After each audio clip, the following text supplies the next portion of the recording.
ఏ విషయమైనా మనం శాంతంగా సవ్యంగా పరిష్కరించుకోవాలి, ఉద్రేక పడకూడదు. దేవయ్య గారు, మీకు చెప్పేదేదో చెప్పండి. ప్రెసిడెంట్ గారు, విశ్వరూపం గారు రోజు రోజుకి ధరలు పెంచేసి మమ్మల్ని నానా బాధలు పెడుతున్నారు. ఇంకా మీరే రక్షించాలి. అయ్యా ప్రెసిడెంట్ కేశవరావు గారు, తమరు అనుగ్రహిస్తే ఒక చిన్న మనవి. చెప్పండి. ఈ ధరల పెంపకం ఉంది చూశారు, ఇది నా ప్రయోజకత్వం ఏమీ కాదు. పట్టమాసాల్లో ఉన్నారే పెద్ద పెద్ద ప్రజాసేవకులు, వాళ్ళు రాత్రింబగళ్ళు కష్టపడి ధరలు పెంచుకొస్తున్నారు. అదే ధరలు కొనుక్కొచ్చి నేను మీకు అమ్ముతున్నాను. బురద రోడ్లంబడి నానావస్థలు బడి మోసుకొచ్చినందుకు ఒక్క 5 పైసలు ఎక్కువ అడుగుతున్నాను. అది నేరమేనా? తమరే చెప్పండి. విశ్వరూపం గారు చెప్పిన మాట నిజమే. పట్టణంలోనే ధరలు పెంచి అమ్ముతుంటే పాపం ఆయన మాత్రం ఏం చేస్తాడు? ఏదో బ్లాక్ మార్కెట్ లో కొని మనందరి కోసం కష్టపడి అమ్ముతున్నాడు ఆయన. ఆహాహా, కేశవరావు గారు ఎంత మంచి మాట సెలవిచ్చారు. అసలు ఈ జిల్లా మొత్తం మీద మనిషి అంటే కేశవరావు గారే మనిషి. అది సరే, మనం ఈ చిక్కుల్లో నుంచి బయటపడి ప్రజలందరూ సుఖంగా బ్రతకాలంటే ఒక్కటే మార్గం. విశ్వరూపం గారిని కూడా ఇక ఆటే కష్టపెట్టేం లాభం లేదు. మనమే ఒక కోఆపరేటివ్ స్టోర్స్ పెట్టుకోవడం మంచిది. మళ్ళీ అదెందుకు? నా కొట్టుందిగా. అలా కోఆపరేటివ్ స్టోర్స్ ప్రారంభించుకోగలిగినాడు గవర్నమెంట్ వారు సరుకులన్నీ మనకు సరసమైన ధరలకు సప్లై చేస్తారు. అవి అందరూ కూడా సమానంగా పంచుకోవచ్చు. అది విషయం. అమ్మ కేశవరావు, కోఆపరేటివ్ స్టోరే కావాలి. ఈ సొసైటీల గురించి మీకేం తెలుసయ్యా? గోంగూర ముందు అందరి దగ్గర డబ్బు బాగా వసూలు చేస్తారు. ఆ తర్వాత కమిటీ మెంబర్లుగా తయారై వచ్చిన సరుకంతా బ్లాక్ లో అమ్ముకొని మేడలు కట్టుకుంటున్న సంగతి మనం ఎన్ని చోట్ల వింటం లేదు. ప్రజాసేవ చేస్తామంటూ వచ్చి ప్రజాధనాన్ని దోచుకునే దుర్మార్గులు లేరని నేను అంటం లేదు. కానీ ప్రజలందరూ స్వార్థాన్ని మరచి అందరూ ఒక్కటై నిలబడ్డ నాడు ఏ మోసానికి అవకాశం ఉండదు. మన గ్రామం కూడా అభివృద్ధిలోకి వస్తుంది. అంతే.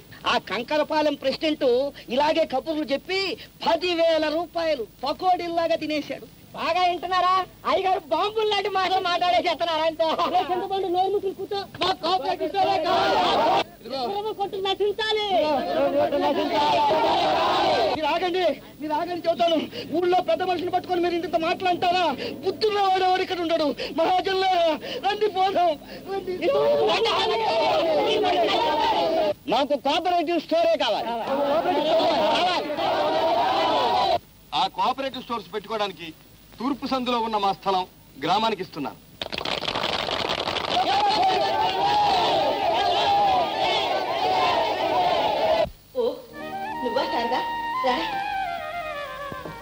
ఏమ్మా, అరగంట నుంచి పిలుస్తున్నాను. ప్రెసిడెంట్ గారు భార్యవనా? మేడకి కూర్చున్నా? చాలేవే, ఊరు నుంచి ఎప్పుడు వచ్చావు? నిన్ననే. శ్రావణ శుక్రవారం నూనె వస్తున్నాను, నువ్వు త్వరగా వచ్చేసేయాలి. అలాగే, ఇంట్లో పనులన్నీ త్వరగా ముగించుకుని. నీకేం పనులు లేవే, ఇంట్లో నువ్వు మీ ఆయనగా ఉండేది. పిల్ల పీచు ఏ బాదరబందీ లేదు. అదృష్టవంతురాలు. ఏం అదృష్టవంతురాలు లేమ్మా. కాయ కాసినప్పుడే చెట్టు బ్రతుకు సార్థకం అవుతుందంటారు. మా సీతమ్మ ఈ పాటికి 4 పిల్లల తల్లి కావాల్సింది. ఆ దేవుడికి ఎందుచేత దయ రాలేదో ఏమిటో. చూడు సీతమ్మ, సంతాన గోపాలస్వామి గుడికి వెళ్ళి. అబ్బబ్బబ్బా, ఎక్కడికి వెళ్ళవసరం లేదు, నువ్వు ఊరుకో. ఉన్న 3 పిల్లలతో నేను అవస్థ పడుతున్నాను చాలదు, ఇంకా సీతకు కూడా ఎందుకు అవస్థ? 4 ఏళ్ల పాటు ఇలాగే సుఖంగా ఉండనివ్వు. వస్తాను సీత, ఇంకా చాలా మందిని పిలవాలి. ఉండు సరదా. లక్ష్మి,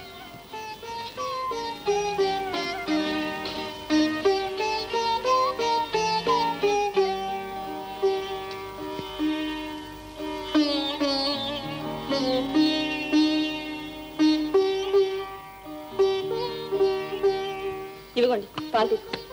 అక్కడ ఏమండి, ఇంత ప్రొద్దుపోయే వరకు మీరు మేలుకుని కూర్చుంటే ఆరోగ్యం పాడవదు. 11 అయింది. అవన్నీ రేపు చూసుకోవచ్చు, కానీ పాలు తాగి వెళ్ళి పడుకోండి. నీకు తెలియదు సీత, ఈ కాగితాలన్నీ రేపు పోస్టులో వెళ్ళాలి. మన ఊరికి ఒక కోఆపరేటివ్ సొసైటీ రాబోతుంది. మన వాళ్ళంతా ఎంత పట్టుదలగా ఉన్నారో తెలుసా? ఇక బ్లాక్ మార్కెట్, కల్తీ సరుకు గొడవే ఉండదు. ముందు పాలు తీసుకోండి.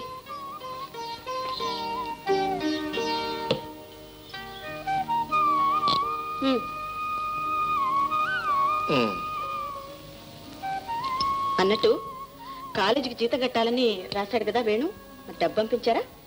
అవును రాశాడు, మర్చిపోయాను. ఈ పంచాయతీ గొడవల్లో పడి ఇంకా సంసారమే మర్చిపోయేలాగున్నారు మీరు. అందుకనేగా మన కుటుంబ పంచాయతీకి నిన్ను ప్రెసిడెంట్ గా చేసింది. ఇదిగో సీత, మన వేణుకి వదినవైన, తల్లివైన, తండ్రివైన, అన్నవైన అన్ని నువ్వే. రేపే మనీ ఆర్డర్ పంపించు. బాగానే ఉంది. చెప్పినందుకు ఇదా శిక్ష?